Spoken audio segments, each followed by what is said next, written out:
Bonjour à tous, c'est Déborah. On m'a proposé de revenir parler de mes canalisations au quotidien, ce que je canalise en fait toute la journée. J'entends mes guides qui me conseillent, qui m'orientent, qui me disent comment faire. Enfin voilà, ils me font des suggestions, ils me proposent, ils me conseillent, ils m'encouragent. Ils font plein de choses qui m'accompagnent toute la journée. Des fois c'est le silence, des fois je suis qu'avec moi-même. Ça dépend de ce que je fais, pourquoi je suis en attente ou pourquoi je travaille ou quand je me questionne. J'ai l'impression qu'ils sont tout le temps présents pour tout et n'importe quoi. Surtout quand je pose des questions, là ça répond au taquet. Je suis jamais seule, je me sens jamais seule. Ça c'est un gros changement pour moi parce que j'osais pas au départ. Euh, J'osais pas. J'ai su comment j'ai su. Ça remonte à quand? Ça remonte, ouais, ça remonte au jour où mon frère est décédé. Même avant, j'étais dans un bus et je me suis dit, en lisant quelques bouquins, qu'on pouvait avoir des fois des voix qui nous parlent.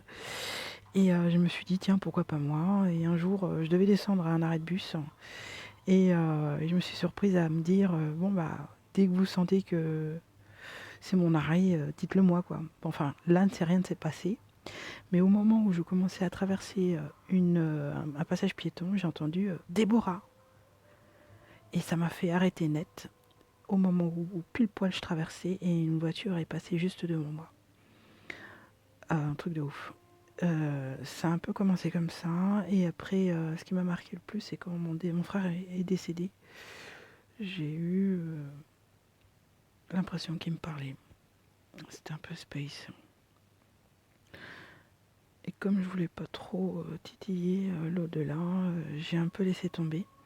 Parce que j'avais lu des bouquins où, bon, voilà, dès qu'on n'est pas trop aligné ou dès qu'on est en basse vibration, c'était pas simple de faire la distinction de qui nous parle ou quoi. Donc je me suis dit, et puis peut-être aussi que je suis un peu folle, et peut-être que je me parle à moi-même, et peut-être que c'est mon ego. Bon, voilà, j'étais vraiment pas sûre de quoi que ce soit, et c'était très spécial.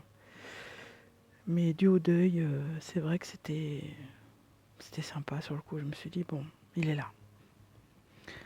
Et il est venu à un moment donné où ma mère décède. Et là, j'ai eu un petit souci de, de repérer dans le temps si elle allait bien. Ma mère était quand même très particulière au niveau moral. Elle est déprimée depuis la mort de mon frère 6 mois avant. C'était compliqué à l'époque. Et je sentais qu'il y avait plus, j'avais plus de nouvelles d'elle, que ce soit par téléphone ou par le biais des réseaux sociaux.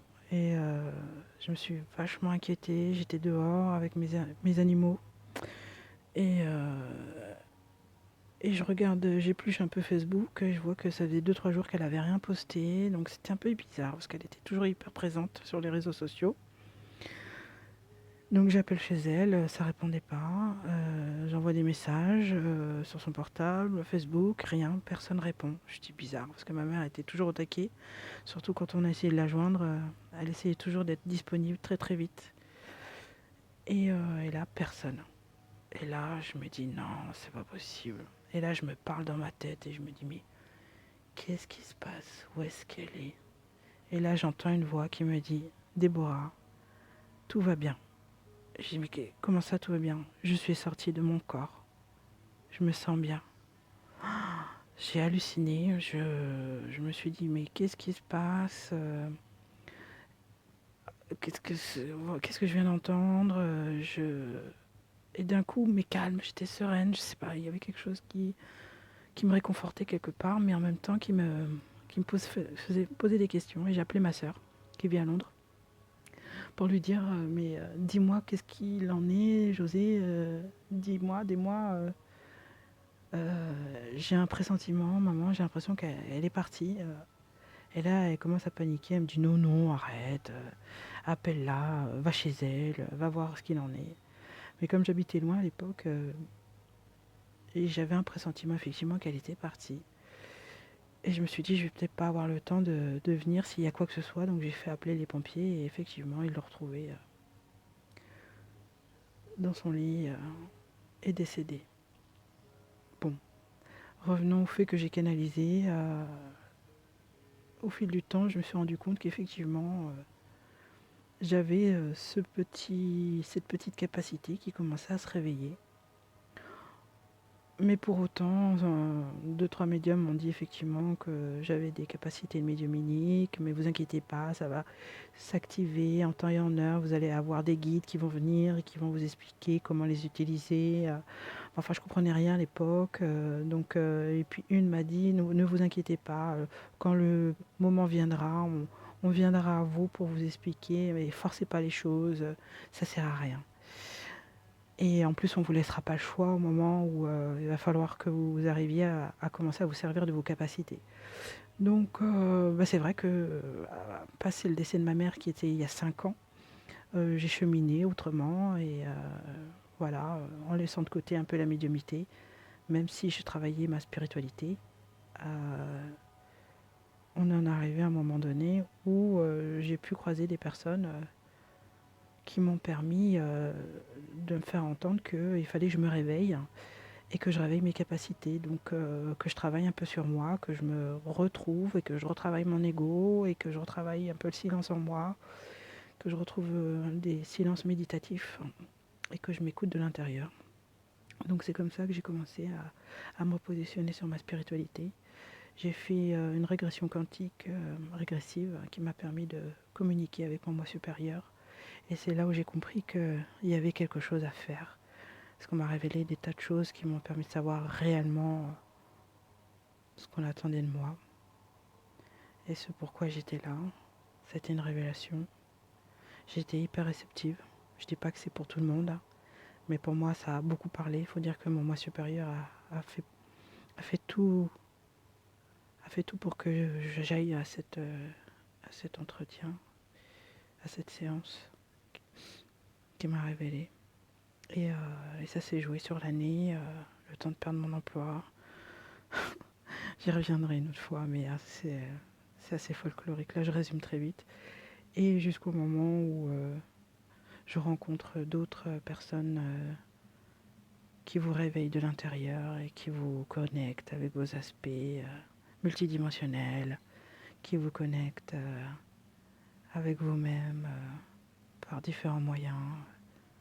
Enfin, ouais, c'est un parcours de folie. Jusqu'à ce qu'on m'enlève un implant à la gorge aussi, très spécial.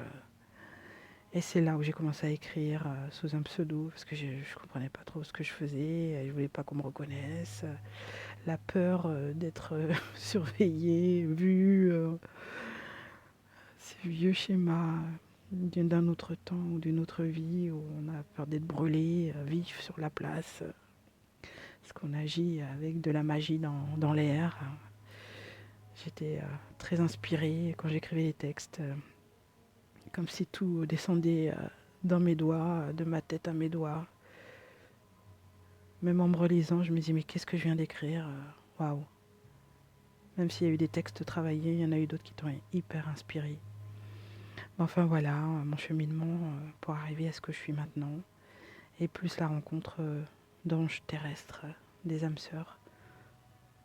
Une âme sœur aussi spéciale qui m'a aidé à savoir qu'effectivement j'avais des capacités à exploiter et qui m'a mis à m'inscrire dans la matière, à créer mes sites, à créer mes pages pro pour que je puisse commencer à m'inscrire en tant qu'aidant dans le collectif. Voilà, je vais m'arrêter là, hein. Je reprendrai une autre fois. Merci de m'avoir écouté.